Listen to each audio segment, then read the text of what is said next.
Believe it or not, it started very early on in my life with my mother, who was a registered nurse. I was an only child. I didn't have any siblings. And she always pushed me towards medicine. Additionally, my father was a type 1 diabetic. We lost him when he was 53 years old.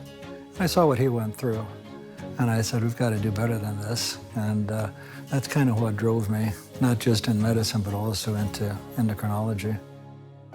Driven, the perfect word to describe Dr. Kevin Corley. Once the region's sole pediatric endocrinologist, a dedicated physician who put the car in caring. Started the outreach program here in pediatric endocrinology the year I arrived. And I put over the total course of time about 250,000 miles on my vehicles, not one. We did outreach clinics in North Platte.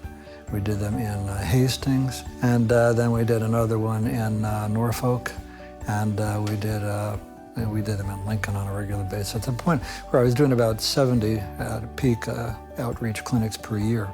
I felt that as a children's hospital with focus on kids, we shouldn't just be focusing on the eastern third of the state. I felt that it would be helpful if we went out west. Says the man from the east. Bronx-born, Dr. Corley went to undergrad and medical school at the University of Illinois in Champaign and Chicago. He completed his pediatrics residency at the University of Michigan. Then I spent a total of 3 years in the Navy, tough duty station called Pearl Harbor. Then wound up going from there back to University of Michigan, where I did my postdoc fellowship in pediatric endocrinology. In 1981, he was recruited to come to Children's and start the Pediatric Endocrinology program. He spent the next 37 years right here as division chief. He was always there. And to have that kind of continuity over the years of someone in the department that everyone trusts is an invaluable thing for our organization. For the longest time, he was the only pediatric endocrinologist in town. So every diabetic child and every endocrinological problem came his way. And he, of course, could only be in one place at one time, yet he says, I'll be there. And sure enough, it'd be late in the evening, he'd show up and he'd do his thing, and he never complained about it. For him, it was always about what is best for his patients, what is best for the kids. Pediatrics, you love kids or you don't, and I couldn't have it any other way. I've loved working with the kids. I've loved seeing the kids growing up. Over the years, Dr. Corley saw the division and the patient population grow dramatically. So it went up within about a year and a half's time from a period where we had 2 pediatric endocrinologists to up to 5, and then another half year and we got a 6th one. The practice has grown tremendously. We started out with a small number of children with diabetes, and it grew to the point where we were managing at the peak around 1,300 children with type 1 diabetes and a large number of children with pituitary problems. His hope for the future? A cure for diabetes. I'd like to see more research dedicated to diabetes coming out of this facility. We need to do that, and I just want this hospital to continue to grow.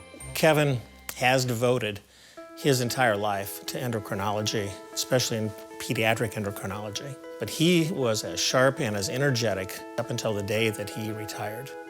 And I think that serves as a role model to our medical students and our residents and others on staff. Dr. Corley retired at the beginning of the year with gratitude to his wife, Lynn, and their 4 children. She has been the stalwart, frankly, of the family in terms of keeping things going, because without her, it wouldn't have been possible. And to his colleagues, including 3 veteran nurses. We don't always say what we mean at the time, but believe me, if they're listening to any of this, I want Erlene and Alice and Kathy to know that they've been the tremendous asset to enabling this program to grow. His advice to the next generation of caregiver? Never lose sight of the fact that the patient is your primary responsibility. Always be willing to go the extra mile for the families, and you'll never get hurt by that. To think there was a time when this pediatric legend told his mother he was dropping out of pre-med. I remember when, as an undergraduate, I loved languages, and I told her I was going to drop out of pre-med and I was going to go into Spanish full-time and teach.